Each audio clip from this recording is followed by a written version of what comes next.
Very good morning. Welcome to my class. Today we are going to discuss about the generation of pseudo-random numbers. So what is pseudo? Pseudo is nothing but a false. So false is nothing but how we can understand in the random number generation. So this is under module number 3. So we are going to see the difference between the random numbers and the pseudo-random numbers. So normally pseudo is nothing but a false statement, or we can say it is a false. So numbers are being generated in the instance. Or pseudo is used to imply the very random numbers by a known method, by removing the potential for the randomness, and the things which is going to get simulated to be can be replicated. So that is how the pseudo random numbers in this simulation part that we are going to see now. So there is a basic example for to see this thing. The concept, the very basic real time example, we can see historically. See, normally there is a possibilities we need to see: throw dice, deal out cards, draw numbered balls, and use digits of pi, and mechanical devices like spinning disc, etc., and then electric circuits. This is electronic random number indicator, E or NIE, so counting gamma rays. So these are some historically proven things.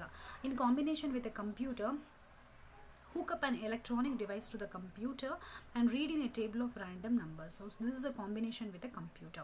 So in this, what is the main difference between this historically proven and then combination with a computer? So in this, by using the link with the computer, we will be getting the sample based outcomes of those things. So pseudo-random numbers, what is the main approach of here, which is proven by John von Neumann. So arithmetically generation of random numbers, and pseudo here, it's nothing but generating numbers using a known method. It removes the potential for true randomness, and those who considers the arithmetical methods of producing random digits is of course a state of sign, we can say, and several times it has been noted there is no such thing as a random number. There are only methods to produce a random numbers, and strictly arithmetic procedure of course is not such a method. This is given by the John von Neumann. And we need to understand the generated numbers might not be uniformly distributed, and the generated numbers might be discrete valued instead of the continuous valued, and the mean of the generated numbers might be too high or too low, and the same as like variance of the generated numbers might be too high or too low. There might be dependency, and for so these are the some kind of pseudo random numbers concepts, we can say. So the main ambition is to produce a sequence of numbers in 0, 1 that it simulates or imitates the ideal properties of the random number. So here the important properties of good random numbers, we can say: fast, portable to different computers, and have sufficiently long cycles. So this is a continual random processor.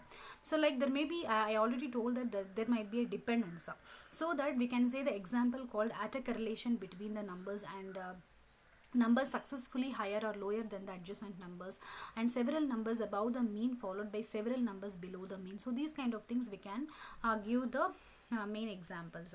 So replicable and verification and debugging, use identical stream of random numbers for different systems, and closely approximate the ideal statistical properties of uniformity and independence.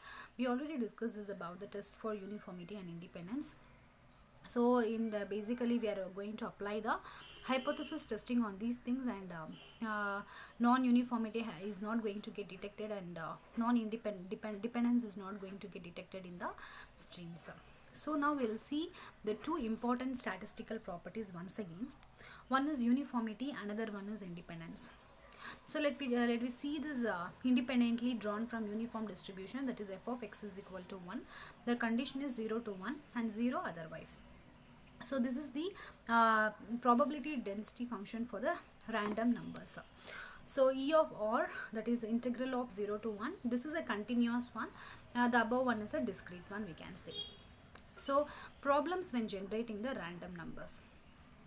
So what are the problems we can face while generating the random numbers? The generated numbers might not be uniformly distributed, and the generated numbers might be anything like discrete valued instead of continuous, and the mean and variance might be too high or too low. There might be a dependence like autocorrelation between the numbers, and numbers successively higher or lower than adjacent numbers, and several numbers above the mean followed by several numbers below the mean. So these kind of problems we are facing over there.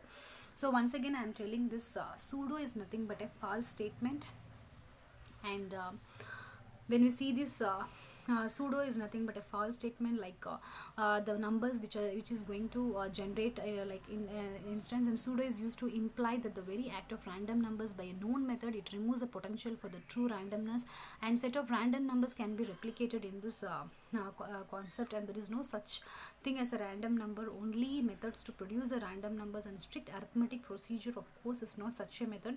So this statement has given by the John van Neumann. So this is how pseudo random numbers will generate then random numbers. Thank you.